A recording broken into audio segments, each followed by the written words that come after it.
Chapter 21. Provisions for the Journey.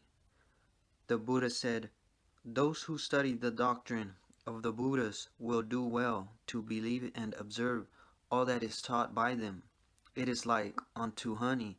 It is sweet within, it is sweet without, it is sweet throughout. So is the Buddha's teaching. O monks, you must not walk on the way as the ox that is attached to a wheel. His body moves, but his heart is not willing. But when your hearts are in accord with the way, there is no need of troubling yourselves about your outward demeanor. Those who practice the way might well follow the example of an ox that marches through the deep mire, carrying a heavy load. He is tired, but his steady gaze, looking forward, will never relax until he comes out of the mire. And it is only then that he takes a respite.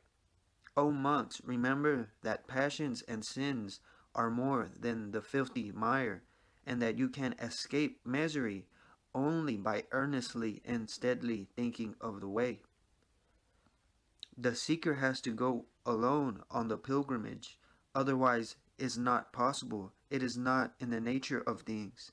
Truth is not something outside you, otherwise you could go in company.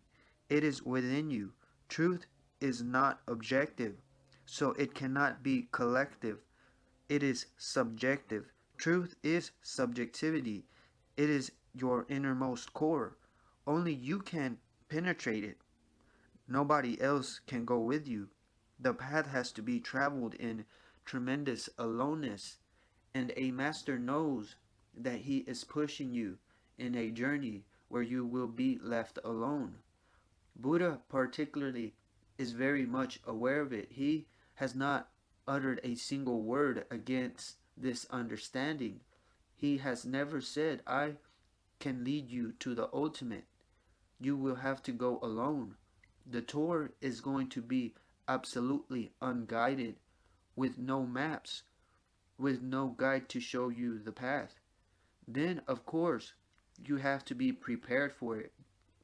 You have to provide for all emergencies, all accidents on the way, all possibilities for your going astray.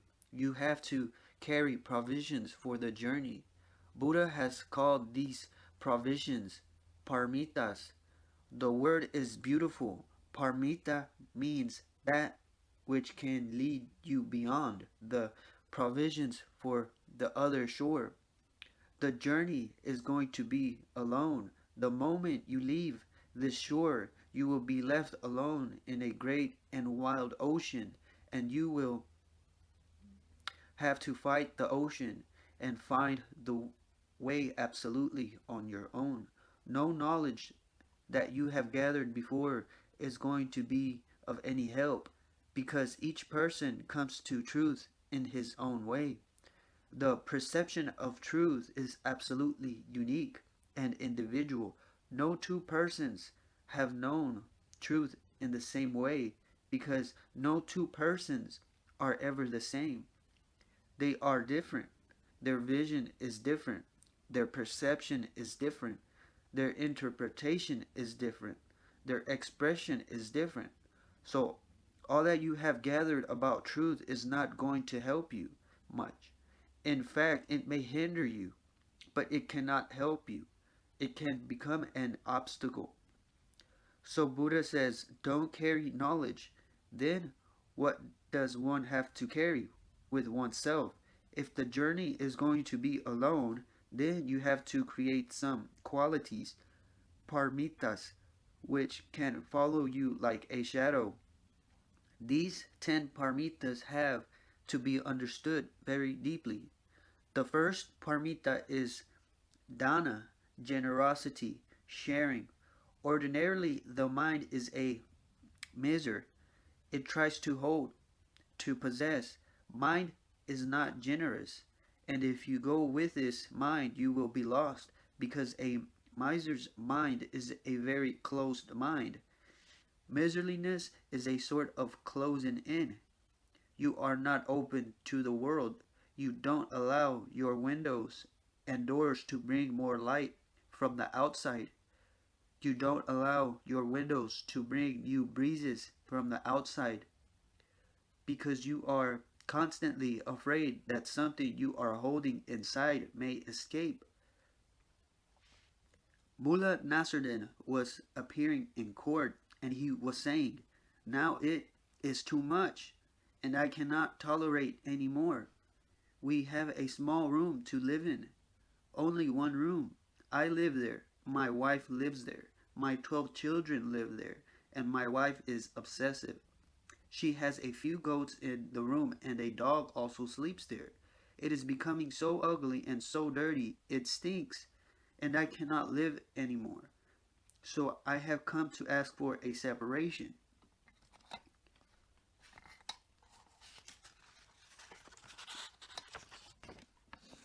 The magistrate said, "But you don't have any windows? Can't you open your windows?" He said, "What? And let my pigeons out?" When you are holding something, you cannot open the windows. You cannot open the door. You will be afraid. And if you don't open the windows of the mind, you will be in trouble. Because when you are alone in the ocean fighting with the waves, a closed mind will be a blind mind. You will need all openness there, because only out of openness can the response be right. So Buddha says dana, generosity, sharing has to be learned while you are on this shore. Learn as much sharing as possible. Share whatever you have to share because nothing really belongs to you. Your possession is a crime. Whenever you possess or claim that you possess is a crime against the whole. You can at the most use things, but you cannot claim possession. Things have existed when you were not here. Things will be here when you are gone and completely forgotten. Who is the possessor? We come empty-handed and we go empty-handed. So while you are in the world, don't become like fist. Remain open-handed. An open-handed person is an open-minded person too. In fact, the hand is nothing but an extension of the mind. The right side of your mind is joined with your left hand. The left side of your mind is joined with your right hand. When you move your right hand, your mind moves. When you move your left hand, the other side of your mind moves. When your hand is like a closed fist, then your mind is also closed like a fist. Yes, this expression open-handed is beautiful. An open-handed person is also open-minded. So Buddha says the first paramita, the quality that can take you beyond, is sharing. He does not mention what to share because it is not important what you share. Whether you share a song or a dance, or you share your love, or you share your experience, your meditation, your money, your house, your clothes, your body. That is not the point. But sharing should become essential. Ordinarily, hoarding is essential. A hoarder will remain clinging to this shore. He cannot go to the other shore because a hoarder in the first place cannot leave this shore. All his hoardings belongs to this shore. See the point of it? Somebody says, "Come, there is a bigger house." But you will say, "First I will have to pack up and bring the treasures I have hidden in this house. I cannot go right now. I have so much involvement with this house. My whole life savings are here. I will have to take it with me. Then only can I come." But the other shore is such that you cannot take anything from this shore. This is a beautiful paradox. You cannot take anything from this shore, but if you are sharing enough, and if you share all that you have, on this shore, you can carry a sharing mind. You cannot carry your house. You cannot carry your money, but you can carry your love, your compassion, and that compassion will be helpful. Buddha says that if you have love and compassion in your heart, existence also behaves in the same way.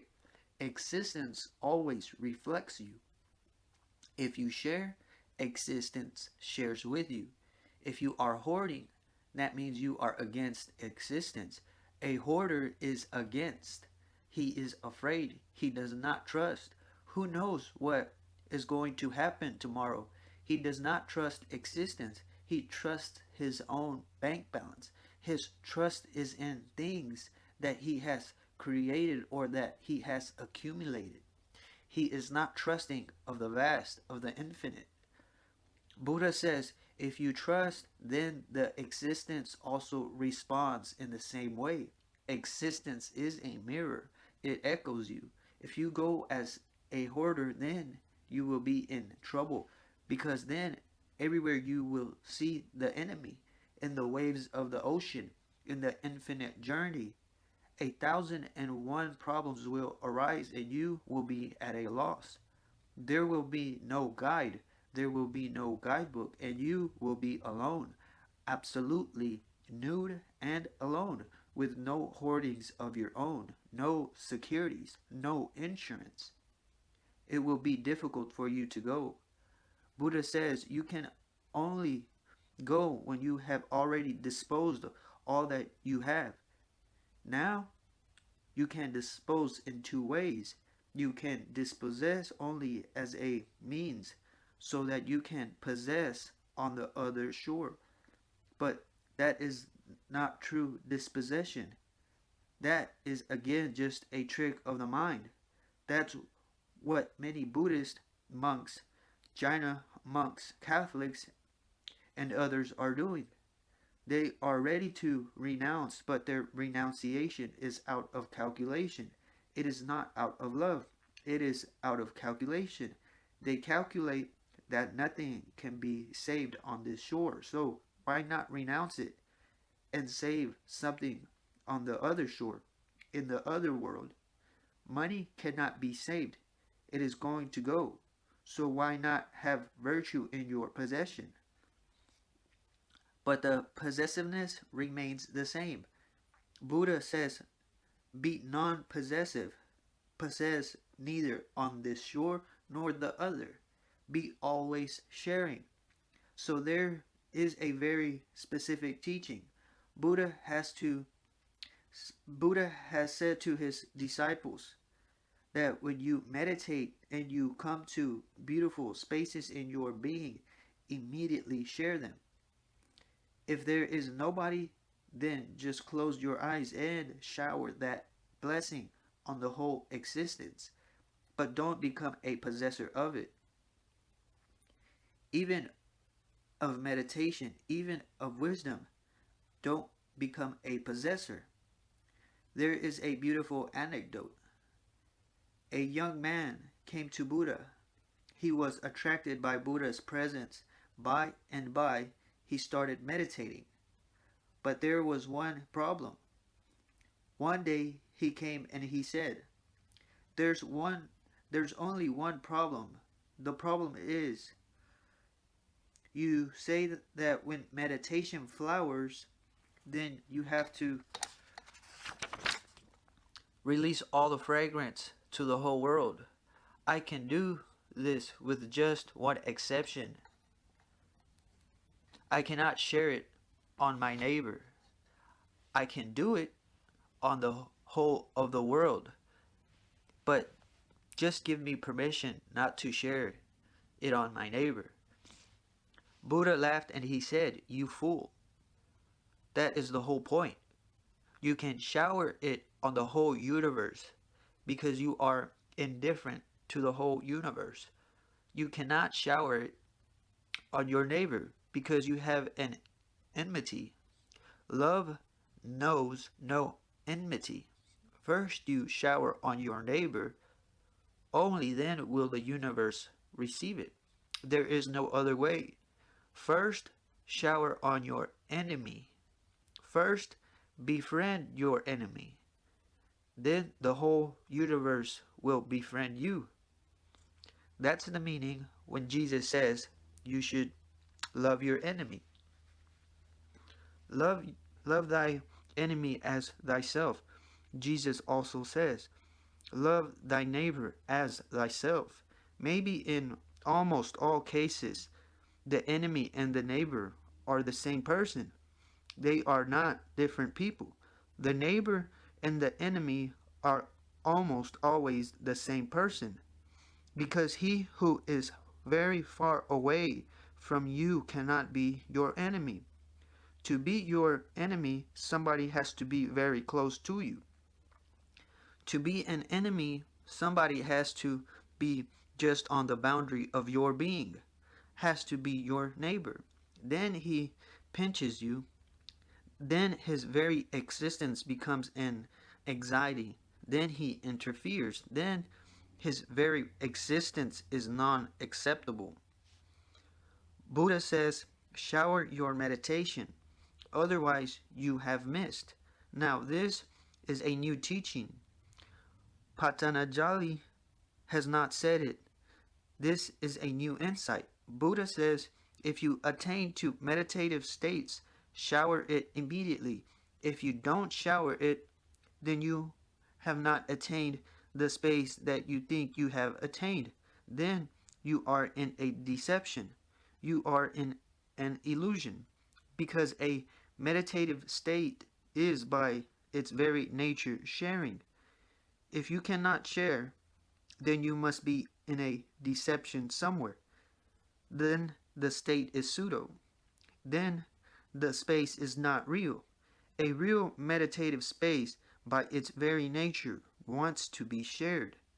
If your meditation does not become compassion, then somewhere something has gone wrong. This is his first paramita, the quality on which you can ride and go to the other shore. But ordinarily we live very clinging, afraid. Our attachments are more to things than to persons, and our attachments to persons are also very self-motivated. There is no compassion in them. So many people come to me and they say, I am in love with this woman or with this man, and I look into them and I see that they are in love only with themselves. Nobody seems to be in love with anybody else. Hence, so many problems. If you really love a woman or a man, love will be enough. There will be no problem out of it. Love knows no problems. If problems arise, that simply shows that somewhere love is not true, or it is something else just pretending to be love. Everybody is trying to exploit the other. It is not a sharing thing. You are using the other as a means.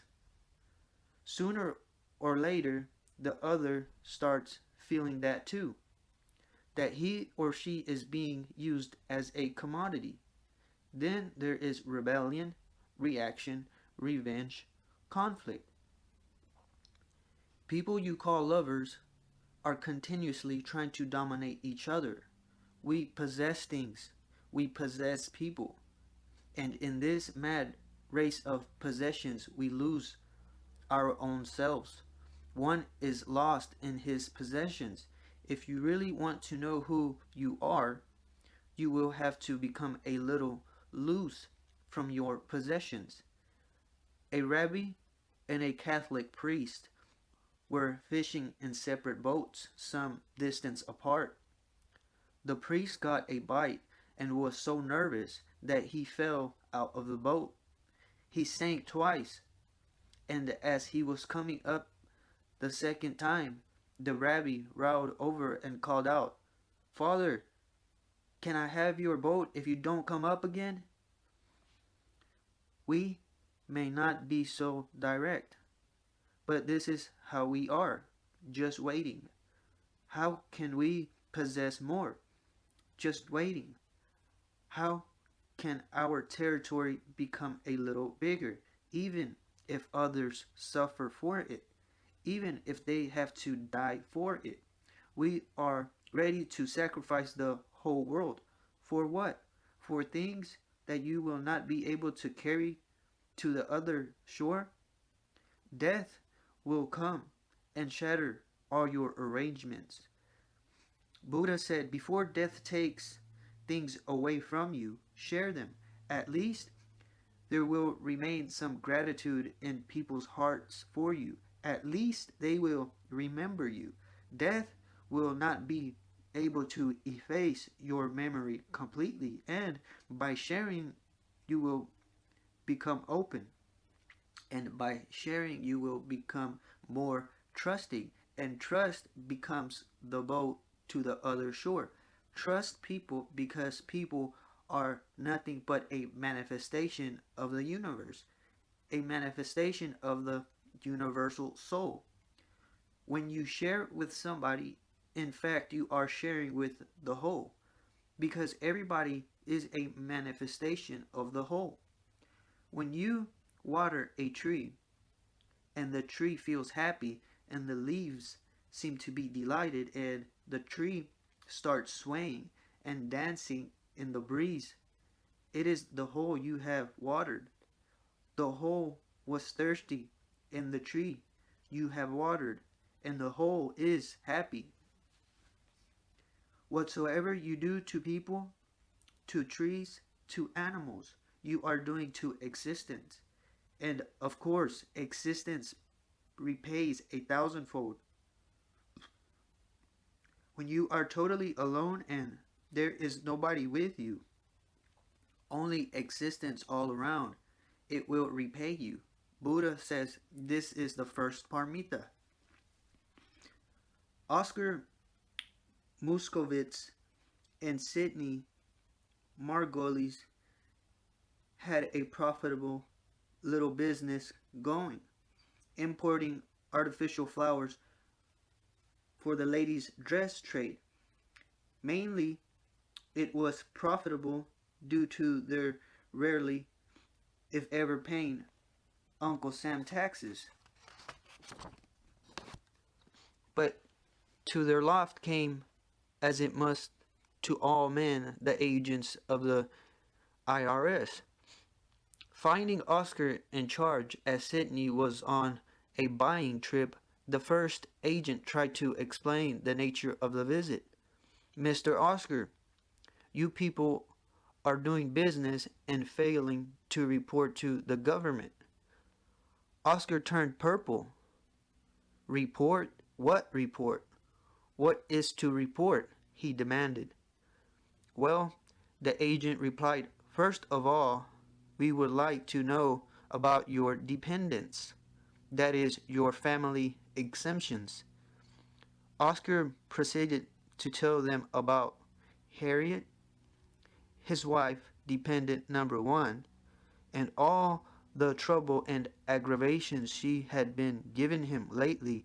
Then he got to his son and described in great detail how Freddie had gotten this girl in trouble and the ensuing problems from that scene. Dependent number three, his daughter Marjorie, a good girl, but no beauty, and how much she was costing.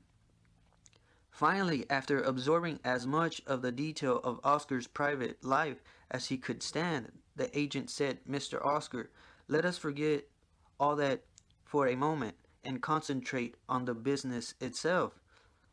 Replied Oscar, like what exactly? Like how much business you are doing, what the assets are worth, how much profit you made. What? Screamed Oscar hysterically. Are you crazy? I don't even tell my partner that. You don't give even to those who are very intimate with you. You don't give even to those who love you. You don't give to your father, your mother, your wife, your children. You simply don't give. You don't know the language of giving. You only know one language: how to get more, how to get more, how to get from everybody else. You know only one way of thinking, and that is getting. Buddha says, learn, give, think. Learn the ways of giving, and you will flower. That flowering, that fragrance will follow you. That will be one companion on the infinite pilgrimage. The second is Shila. Shila means discipline. Shila means grace in living. Buddhists have misunderstood Shila in many ways. They think Shila means a rigid character. It does not mean that. The very word means a graceful life, a life that has grace in it, elegance. And what life can have grace in it? Only a life of compassion, love, gratitude. Only a life that is responsible, a life that cares for others. Now, you can be nonviolent, but it is not necessary that your nonviolence will have grace. I have seen so many Jaina monks, they are non-violent but very ungraceful. The beauty is missing, and the fruit is the proof of the tree. There is no other proof. If they were non-violent, there would arise a tremendous beauty. Their eyes would show it. Their very vibe would show it. There would be a constant soundless music around them. But it is not there. Everything seems to be dull and dead. They are non-violent, but their non-violence is not graceful. It has not happened simultaneously. It has been forced. Their non-violence has a violent element in it. It has been violently forced. They have tried hard to become non-violent. They have managed somehow to become non-violent, but the non-violence is not like a natural flowering. It is cultivated. The Buddhist word Shila is very beautiful. It means graceful. There can be two types of stillness. You can force yourself according to yoga methods. You can learn a certain posture. By and by, you can manage to force your body into that posture. First, it will be uncomfortable. By and by, the body adjusts. The body has tremendous capacity to adjust to any situation. Then you can force your body to sit unmoving.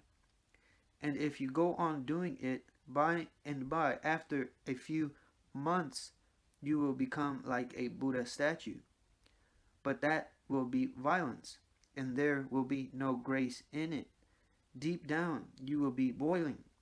Deep down, there will be hellfire. Deep down, you have not changed. How can you change just by changing the body? The real phenomenon has to be just otherwise. The within has to change. Then the outward thing follows. Then it has grace. It is not a question of forcing the periphery, because the center will not be affected at all by forcing the periphery. You can keep quiet. That does not mean you are quiet. But if you are quiet, that certainly means you can keep quiet. This difference has to be understood. This is one of the most vital distinctions in a person's religious life. The way is not from out to in. The way is from in to out.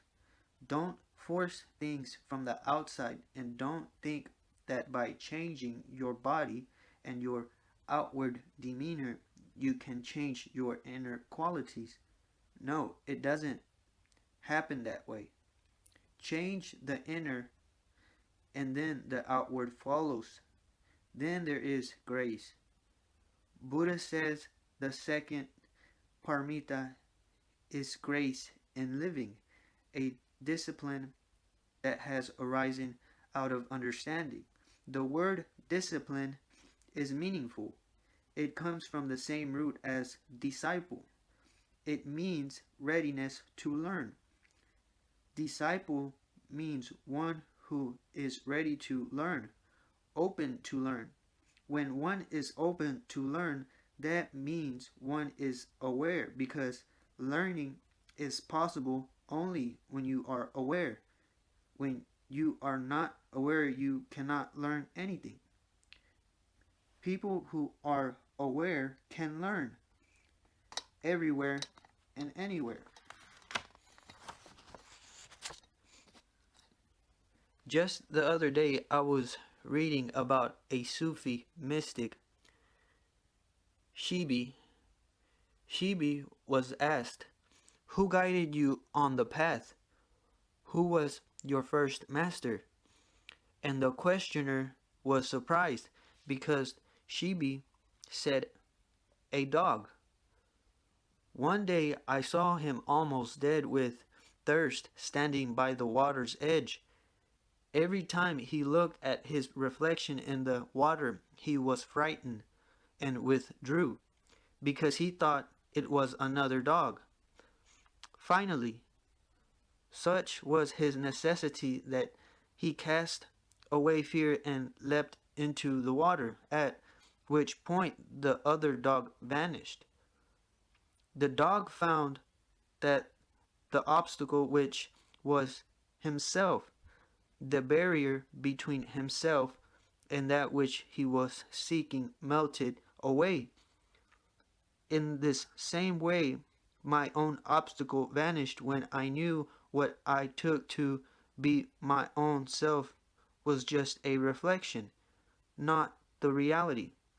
And my way was first shown to me by the behavior of a dog. He was my first master." A man of understanding learns from everywhere. A man of understanding learns and becomes a disciple. A discipline arises. And Buddha says, unless you have discipline, the capacity to learn, to receive, the awareness, you will not be able to go to the other shore. Knowledge will not help, but the capacity to learn will help. And the difference is clear. Knowledge is borrowed. The capacity to learn has to arise in you. It is your capacity.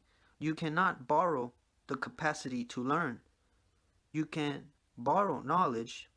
Knowledge is cheap. The capacity to learn means a great transformation in your being. You will have to drop the ego, and you will have to drop accumulating. Knowledge you can accumulate. Information you can accumulate. Learning is not accumulation. You never accumulate learning. You simply remain learning. No treasure arises out of it.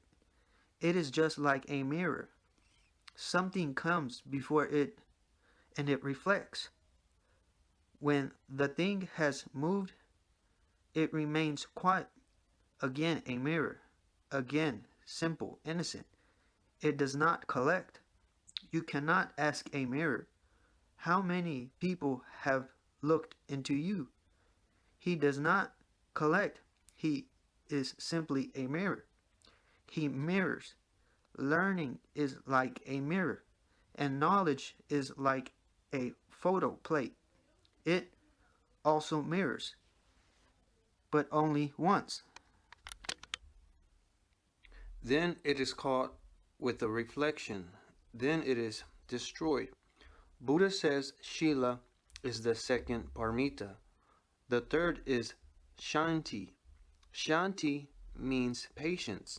Of course, the journey is vast and you cannot be in a hurry. If you are in a hurry, you will never be able to move to the other shore. The journey is timeless. Great patience is needed. Infinite patience is needed. Nirvana cannot be something instant. Sometimes people come, very foolish people, and they say, I have come only for 3 days. Is meditation possible? They don't know what they are asking. Even 3 lives are not enough. And when you are in such a hurry, even 300 lives will not be enough because in such hurry your mind is very tense. Slow down, relax a little bit. Don't be impatient, and then it is possible. Maybe it can happen in 3 days. You see the point? Try to see the point. It can happen in 3 days. It can happen in 3 seconds. It may happen in a split second. But then you will need oceanic patience. How much time it takes will depend on how much patience you have. The more patience you have, the less time will be needed. The less patience you have, the more time will be needed. If you really want to have it, drop all impatience. Forget all about when it is going to happen. You simply enjoy the moment. Enjoying the moment, being totally in it. One day suddenly it is there. In fact, it has never left you. It was always there. But you were so much in a rush that you could not see it. The day you relax and sit silently in your room, suddenly you become aware of the presence. It is there. The whole room is full of it. The whole world is full of godliness. Yes, every bush is afire. The Jews have the beautiful story about Moses going to the mountain Sinai, and there Moses saw a green bush afire. He was puzzled. He could not believe because the bush was not burning and the fire was there. And then God spoke to him. Don't be afraid, Moses. I am your God, your Lord. This fire is my fire. And of course, how can God's fire burn a bush? The bush is also God's fire. Moses saw one bush afire on the mountain. And I would like to tell you that every bush is afire. There is no need to go to Sinai. Just look in your garden. Every bush is afire with godliness, patience. Then suddenly you start feeling the divine is present. Impatient, and you are rushing madly. And in your mad rush, you cannot see. It is almost as if you carry a beautiful camera and running around you try to take some pictures and you go on rushing and running. What is going to happen? You won't have any pictures. You may have only a few destroyed plates. The whole film will be just a chaos. When you are taking a picture, you have to hold the camera absolutely still. It should not be shaky. Then a clear cut picture comes out of it. When you are not rushing anywhere and your inner being is just still here, now, existence reflects. Then all chaos disappears. All questions disappear. Buddha says Shanti, patience, is the third paramita. The fourth is Vaida. Vaida has many meanings. It means energy. It means courage. Certainly, courage is needed, and certainly, energy is needed. One has to be continuously aware that one's life energy should not be wasted unnecessarily. One should not have leakages. We are leaking. We are never a reservoir of energy. Infinite energy is given to you, but you are leaking vessel. In every way, you dissipate energy. You never sit silently.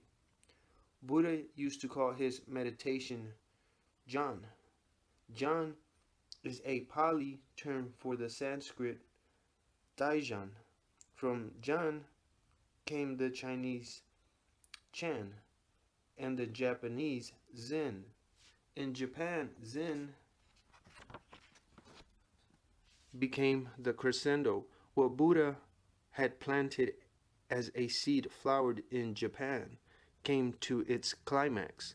What Buddha had started came to a conclusion. And Zen people say meditation is nothing but sitting silently, doing nothing. That's what Buddha was doing nothing when he attained. That's what he was doing sitting under the Bodhi tree. What was he doing? He was not doing anything. He was simply sitting so silently that there was no leakage of energy. That energy started rising higher and higher and higher.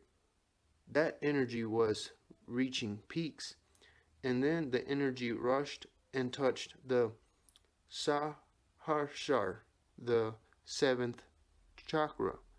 It came to the ultimate. Suddenly, there was a flowering.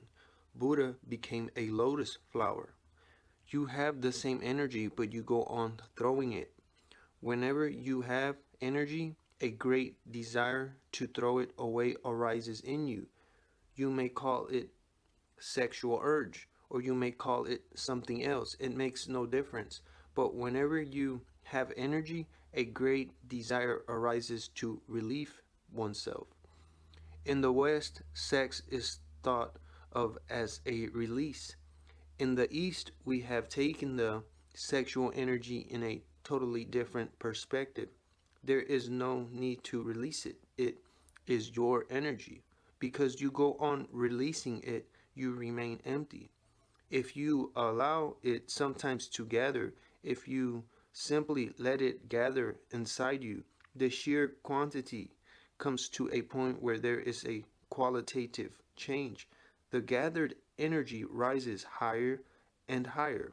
The level goes on becoming higher and higher, and you touch higher altitudes of your being. A point comes when the energy has touched to the climax of your being. That's what samadhi is. And Buddha says Vaida is the fourth paramita. One should learn how not to dissipate energy. Remember, he is not telling you to become a miser because he has given you the first paramita. Never be a miser. When he says gather energy, he is not teaching you any miserliness. He is simply teaching you wisdom. He knows how it happened to him. Share whatsoever you have, but don't leak. Leaking is not sharing. That's why I see that two persons can make love to each other and still there may be no sharing. Both leaked. They used the other just as a help to leak. That's all. Sharing is totally different. It is not a leaking. And this has to be remembered. When you leak, you simply lose. Nothing is gained out of it. When you share, you give something very ordinary and you gain something very extraordinary. In sharing, you never lose. The fifth Buddha calls Dhyan, meditation, silence, sitting, doing nothing. Let that penetrate your life more and more. Whenever you have time, whenever you have nothing to do, don't create unnecessary, unneeded occupations. Just sit silently. Watch life flow by. Look at the trees or at the stars, or just look at your nose or at your navel, or close your eyes and just look at the inner silence or inner thoughts. Just be. and let things pass. You sit silently. Buddha says if you can sit silently for even a few moments without doing anything, glimpses will start coming to you. Now, modern psychologists also agree that if a person can be allowed just to sit silently, that's enough. Nothing else is needed. All else is just a help to sit. Somebody gives you a mantra and says, sit silently and do the mantra. Now, there is much research work going on about transcendental meditation, and Maheshi Yogi thinks it is because of the mantra that things happen. That is not true. It is just because you sit silently for 20 minutes that things happen. The mantra is not relevant. You can sit without the mantra and the same thing will happen. Maybe the mantra gives you an excuse to sit because you are so foolish that you cannot sit. You have to have something to do. So if somebody tells you, say Rama, Rama, Rama, you have some excuse to sit silently for 20 minutes because you are doing Rama, Rama, Rama. Whatever results come, your blood pressure goes lower, your breathing becomes more silent. There are changes in the oxygen content of your body. Even your heart beats with a different rhythm. You feel very relaxed. The alpha waves are created, and out of those alpha waves, you feel very quiet and refreshed. It has nothing to do with the mantra or with any mantra in particular. You can say Rama, Rama, or you can say Um, or you can say Allah, Allah, or Ave Maria, or anything. Or you can create your own mantra. You can repeat your own name. Even that will do. In fact, it has nothing to do with any mantra. It has nothing to do with a mantra as such. If you can simply sit for 20 minutes without doing anything, the same will be the result. So, whatever psychological investigations have revealed about TM, it is not about TM. It is simply about sitting silently. Just sit silently and you will see that you are growing a new quality to your being. You are becoming more collected, more centered, more fulfilled. Your face will change. Your eyes will change. You will have a serenity around you. Even others will start feeling your serenity. Even they will start feeling that something has happened to you. Because wherever you move, you will bring a certain cool breeze with you, and the situations you encounter will remain the same. Somebody will insult you, but now you will be able to laugh. No anger will arise. Now that you are controlling it, in fact, it is not arising. You can see the whole absurdity of it. You can see the point that the poor man who is angry and insulting you is in a bad shape. It has nothing to do with you. You have to be more compassionate to him. You will feel compassion rather than being angry. Rather than being destructive to him, you will feel much petty for him, a totally different quality. Worries may be the same, they continue. Through your meditation, the world is not going to change. The world will be the same, but through your meditation, you will be different. And when you are different, the world is different because it is your world. It depends on your vision, on your interpretation. Everything will be the same, but nothing will be the same anymore because you have changed. Buddha says, on this lonely journey to the other shore, you will need very much to learn how to sit silently. Ordinarily, we are almost obsessively occupied. You cannot sit silently. You have something to do. Doing is madness. If you have nothing to do, you feel at a loss. You start boiling within. You start reading the same newspaper again, or you go and start gossiping to the neighbor. You have talked about these things 1,001 times, and again you are there. You have to do something. You cannot remain quiet. You cannot remain unoccupied. In the West, you have a very absurd proverb: the empty mind is the devil's workshop. This must have been invented by the devil himself, because the empty mind is a divine workshop. This proverb must have been invented by the devil so that nobody remains empty and the devil can continue his work. If you are really empty, the devil cannot enter you, because thoughts function as horses for the devil. He cannot come otherwise. Without thought, evil cannot enter you. Without thought, there is no possibility of anything entering into you. All that enters into you from the outside enters through thought. When there is no thought, the outside disappears. You are just an inside. That's what I said in the beginning. Truth is subjectivity. The sixth paramita Buddha calls pragya. Pragya means wisdom. It is different from knowledge. Knowledge is that which is not based on your own experience. Wisdom is that which is based on your own experience. Rely only on that which you have experienced. Don't rely on anything else. Otherwise, when you are left alone, all your knowledge will disappear and nothing will be left. That which has come from others is not going to be with you when others have left you. Only that which is yours will be yours. A disciple was leaving his master. It was a dark night, and it had become late.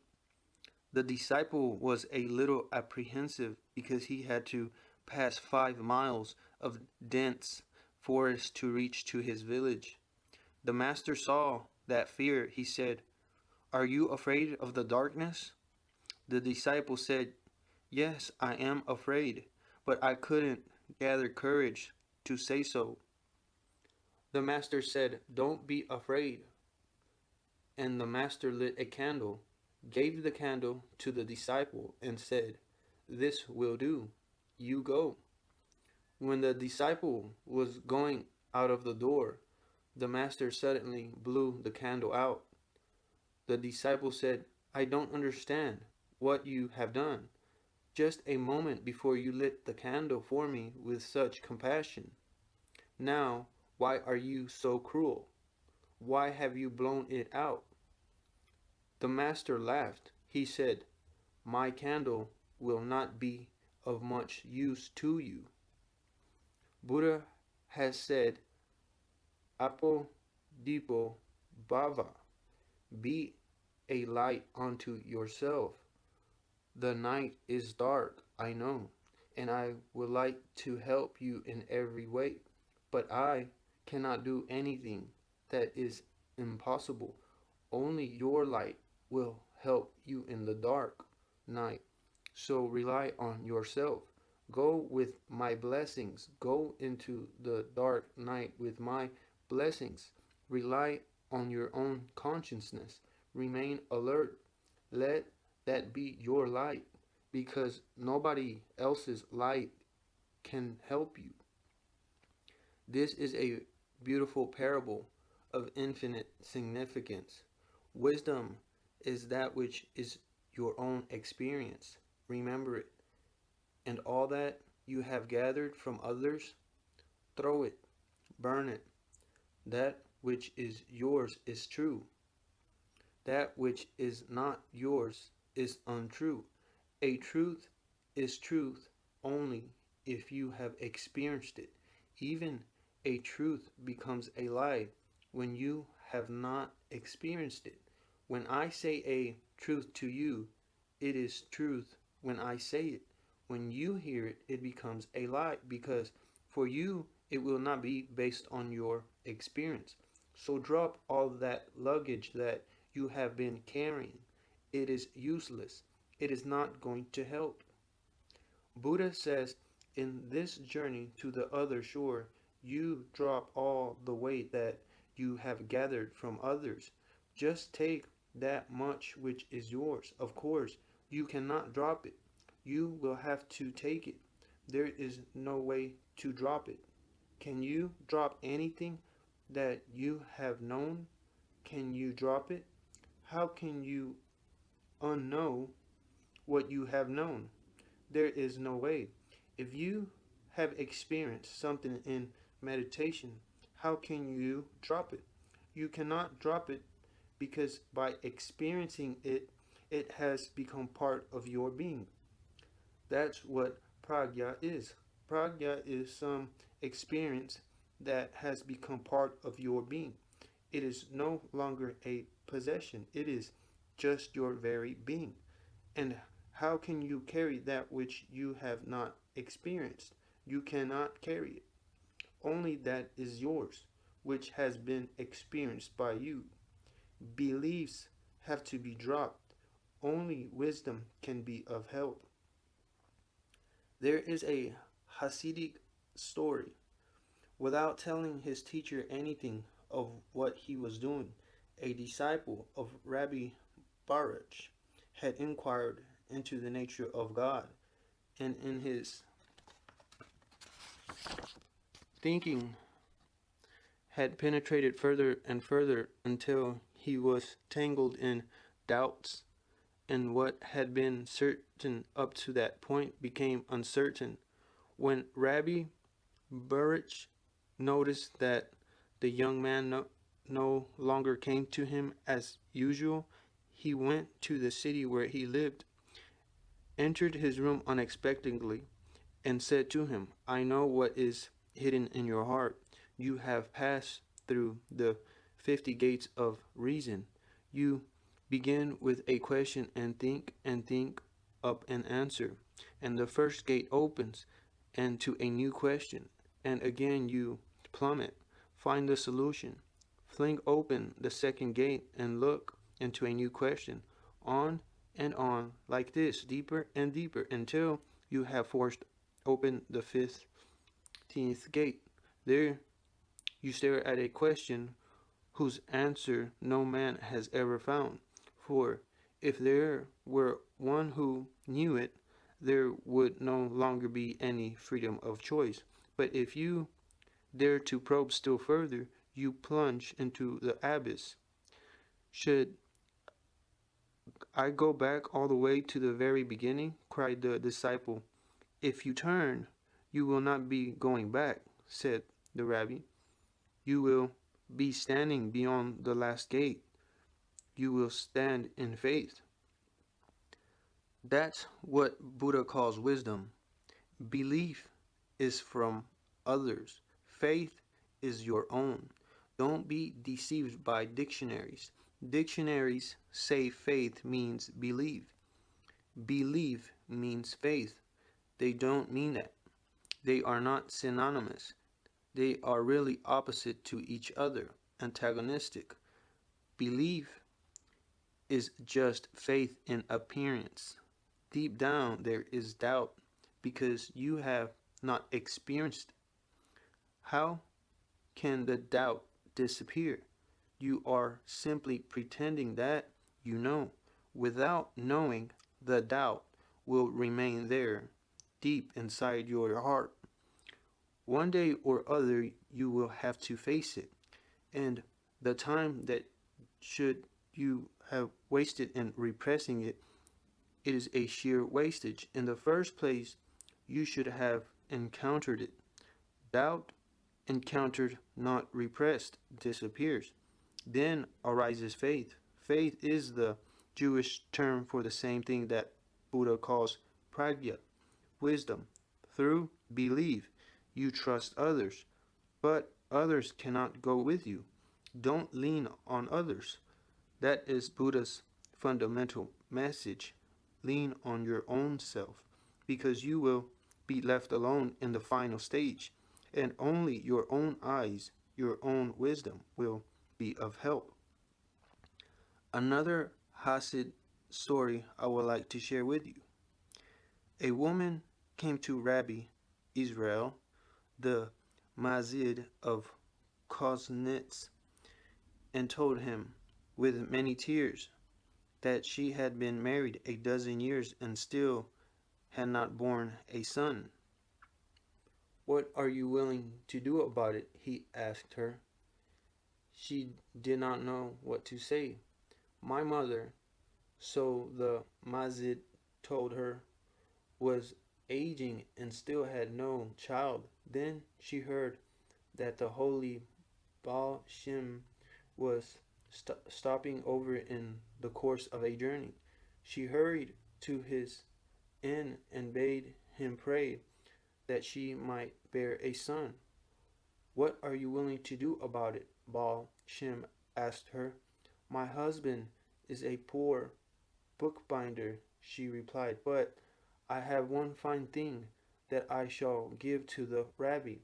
She went home as fast as she could and fetched her good cap, her katinka, which was carefully stored away in a chest. But when she returned to the inn with it, she heard that Baal Shem had already left for Magditch. She immediately set out after him, and since she had no money to ride, she walked from town to town with her Katinka until she came to Magditch.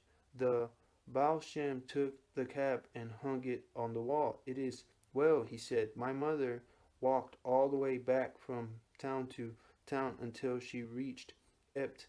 A year later, I was born." "I too," cried the woman, "will bring you a good cap of mine so that I may get a son." "That won't work," said Mazid. "You heard the story. My mother had no story to go by." Old answers won't help. Others' answers won't help. You cannot repeat in life. Life is unrepeatable. You can read the Vedas and the Quran and the Bible, and it won't help. It may help the Rishi who wrote the Veda, but it won't help you because it is borrowed thing to you. The Rishi had never read any Veda. Muhammad had never read any Quran. You cannot have that which Muhammad gained because he had never read any Quran, and you are trying to gain it by reading the Quran. No, it is not possible.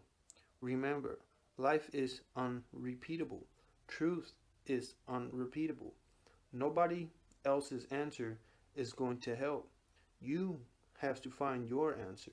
Depend on only your experience. Sort it out in your mind. All that is not yours, throw it out. Go and throw it in the river. Keep only that which you know on your own, and that will become a provision, a parmita. The seventh is upai. Upai means skillful means. Buddha emphasizes very much that all means are not good. Only very skillful means have to be used. What does he mean by skillful? He means an upai, a method which can be dropped when its use is finished. Otherwise, one can become too burdened by the method itself. He used to say, "You use a boat to go to the other shore, but then you leave it. You don't carry it on your head. You don't say, 'This boat has brought me to the shore, so now how can I be so ungrateful and leave it here? I will carry it on my head for my whole life.' Buddha says use things and drop them when their work is finished. When you have utilized them, go ahead, leave them behind. All methods have to be dropped by and by. Ultimately, finally, before you reach to the other shore, you have to drop all meditations, disciplines, everything has to be dropped. So be very skillful, otherwise, there is a tendency to be caught by the method. I know people, even a person like Ramakrishna was in a difficulty. He used Mother Kali for his meditations. Then he became obsessed with it. Then, whenever he would close his eyes, Kali would be standing there. Her image would come beautiful. But this was trouble. Now he could not be alone. Now there was no way to be totally silent. The mother was always standing there. So there was always company. And when the mother is standing there, of course, Ramakrishna had to say something to praise her, sing a song, pray, do something. He became very disturbed what to do about it. And he himself had cultivated. For years he had cultivated. For years he had prayed before the image saying, "Come into my dreams." For years he had been asking, crying, and weeping, "Mother, when I close my eyes, why don't you come to me?" Then it started. Not that the mother heard, there is nobody to hear. Not that the mother took compassion, there is nobody. But constantly asking, constantly remembering, he became hypnotized. It was an auto hypnosis, but tremendously powerful. He was a powerful man. Now Kali was always standing there in the night, in the day. It was difficult to have any privacy now. Even if he went in, Kali was there. His inner space also became occupied. He became burdened. But how to drop Kali? Even the idea to drop her was difficult. Then he asked a very great saint who was passing by. He told him, "Something has to be done now." The saint could see the point. Ramakrishna had used a method, but had used it unskillfully. So he had become too obsessed with the method. It was good, it could have been used, but one should always remember that every method has to be dropped one day. So don't become too attached. Now he had become too attached. The saint told him, "You close your eyes, and when Kali appears, take a sword from inside and cut her in two." Ramakrishna said, "What are you saying? Have you gone mad? How can I cut Mother Kali? No, that is not possible. I cannot do it. I cannot even think about it." Then the saint said, "Then you will be always obsessed with this idea. You will never attain to real samadhi, because real samadhi is when consciousness is absolutely pure and there is no content in it. The mirror is absolutely pure. Nothing reflects," he said.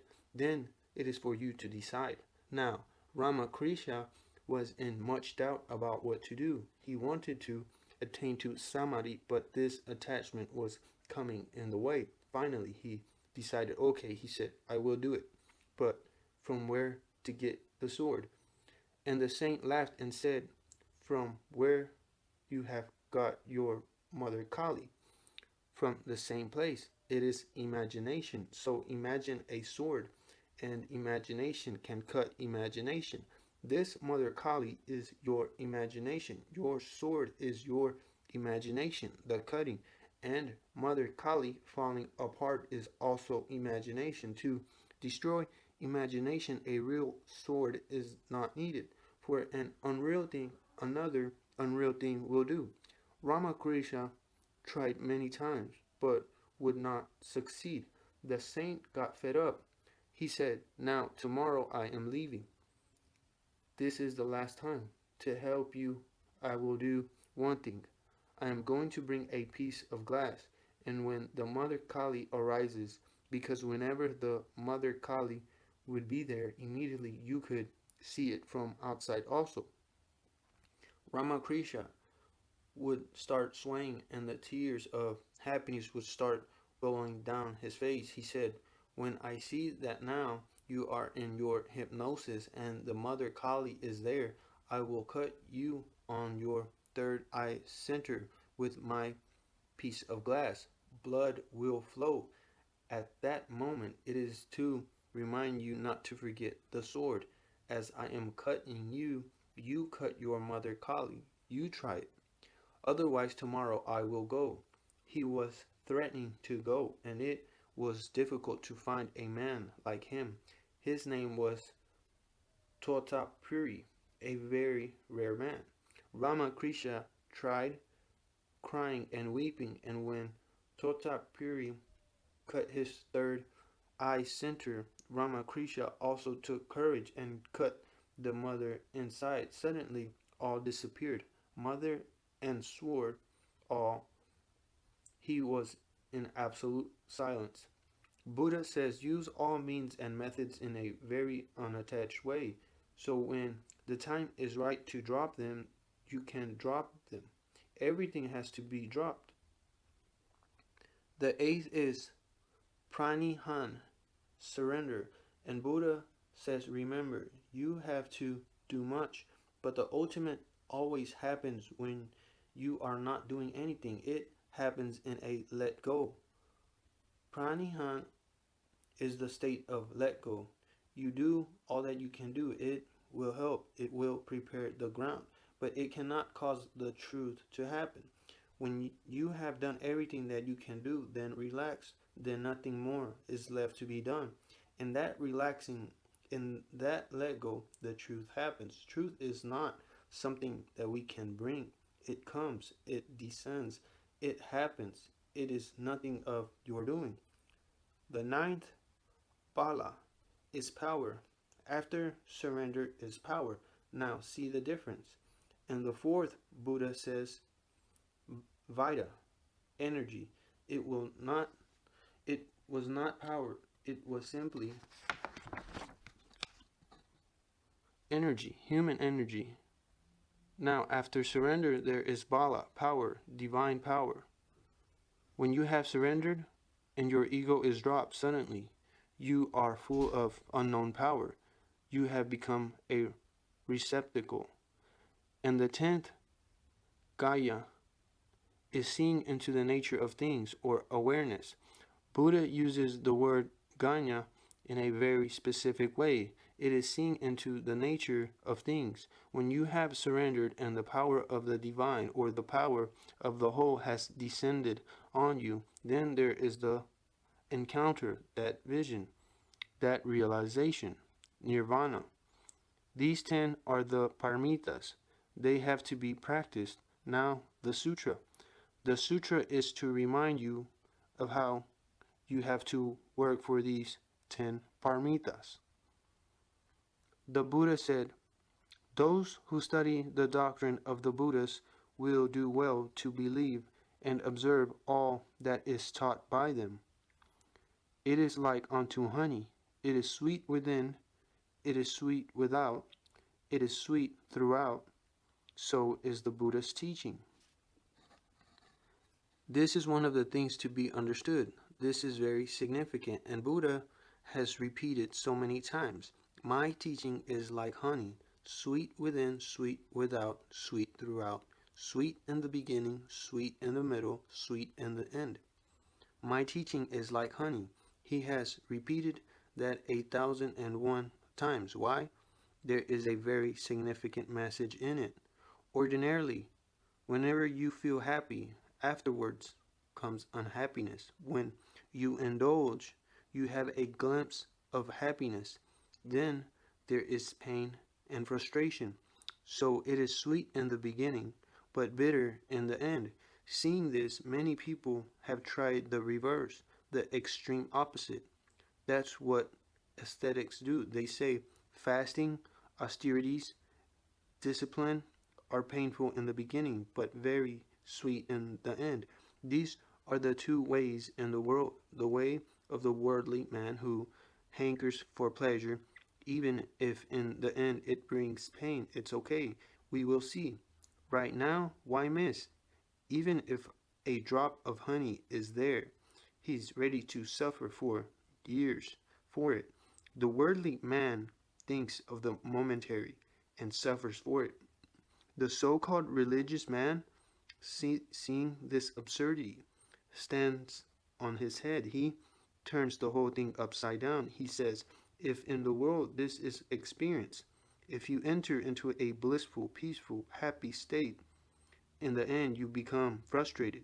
The happiness is for a moment, and for years afterwards you remain frustrated.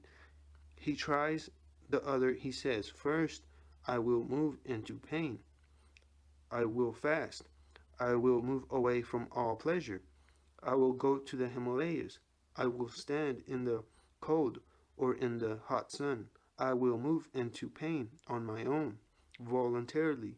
And then comes pleasure. Yes, that's true. It happens because pain and pleasure are two aspects of the same coin. If first you look at one side, you will have to look at the other side later on. Buddha says, my teaching is totally different. It is neither of the worldly nor of the otherworldly. It is neither of one extreme or of another extreme. It is sweet in the beginning, it is sweet in the middle, it is sweet in the end. It is not a question of choosing between pain and pleasure. If you choose pleasure, pain will come. If you choose pain, pleasure will come. But on the whole, both are there. My teaching, Buddha says, is of choiceless awareness. You don't choose. You should not choose neither pain nor pleasure. Then the whole coin drops out of your hand. Then pleasure and pain both disappear. And that which is left behind is what bliss is, or peace, or serenity. But it is sweet. It is like unto honey, sweet within, sweet without, sweet throughout. So is the Buddha's teaching. The Buddha said, O monks, you must not walk on the way as the ox that is attached to a wheel. His body moves, but his heart is not willing. If your heart is not willing, then there is no need. Then the time has not come for you to move on the way, or to go and search for the truth. Then you still need to live in the world and get a little more mature. But don't go against the heart, because that going is useless. If your heart goes with you into the search for truth, only then go. His body moves, but his heart is not willing.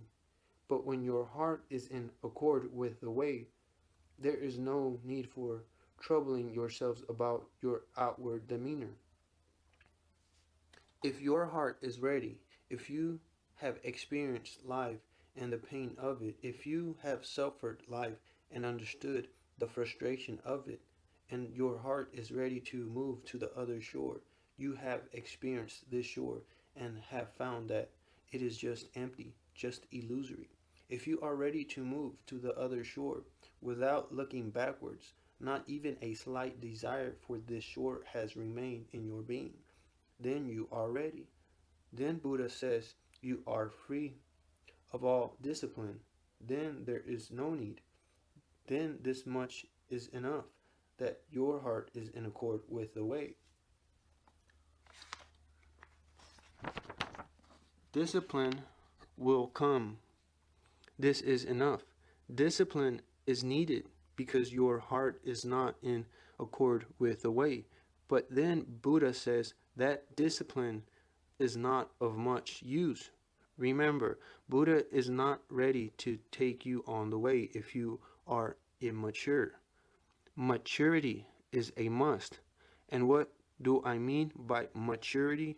By maturity, I mean one who has looked into life and found that this is just a dream.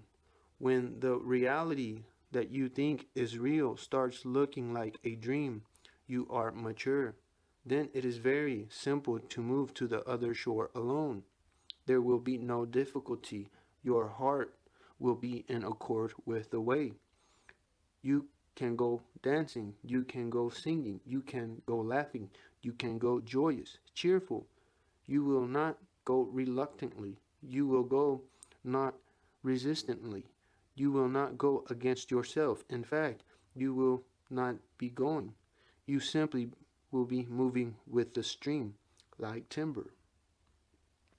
The Buddha said, those who practice the way might well follow the example of an ox that marches through the deep mire, carrying a heavy load. He is tired, but his steady gaze, looking forward, will never relax until he comes out of the mire, and it is only then that he takes a respite. Oh, monks, remember that passions and sins are more than the filthy mire, and that you can escape misery only by earnestly and steadily thinking of the way.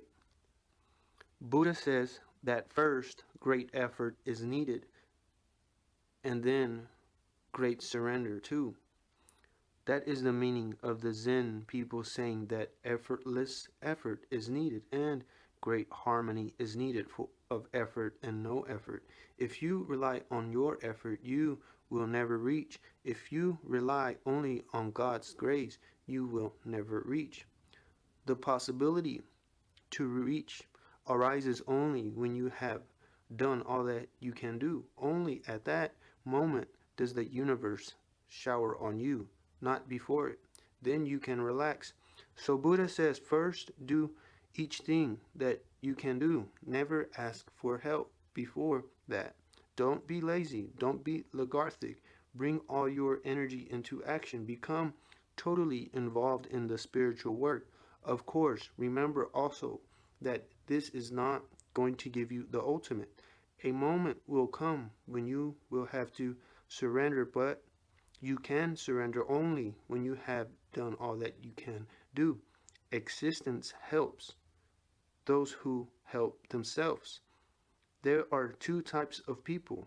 The first type says, if it is going to happen by grace, it will happen. When existence needs or when it wants, it will happen. I will have to wait. Their waiting is impotent. Their waiting is not of any growth. They have not earned it. They have not taken even a step. It is not going to happen. Then there are egoistic people. They say it is going to happen by my effort. There is no grace. There is no possibility of the universe helping me. The universe is absolutely indifferent to human beings. I have to do all that I can do, and it is going to happen only by my effort. Buddha says these people also will never reach. They are too egoistic. The first type is too lethargic, the second type is too active, and the reality is just in the middle. Be active and yet ready to surrender. These are the differences among the three religions in India. Hinduism is of the first type, Jainism is of the second type, Buddhism is of the third type. Hinduism believes it will happen by God's grace, that whenever God wills, it will happen. Nothing can happen without His will. Not that what they say is wrong, but they don't earn it. Jainism says it will happen by our will, our power. There is no grace, no help coming from the universe. So we have to fight and struggle. So Jainism becomes a very egoistic trip. Buddha says you have to do all that you can do. Be a giant first and then be a Hindu. That is the greatest synthesis ever brought to the world. Be a giant first and then be a Hindu. And Buddha, the whole East, came to a synthesis. Buddha's contribution to the world is unique, and that's my teaching too. Be a giant first and then be a Hindu. First, make all the effort that you can do. Go to the very end that you can, and then relax. Then you have earned it. Now the grace will be coming. Effort plus surrender, struggle plus surrender brings one home. Enough for today.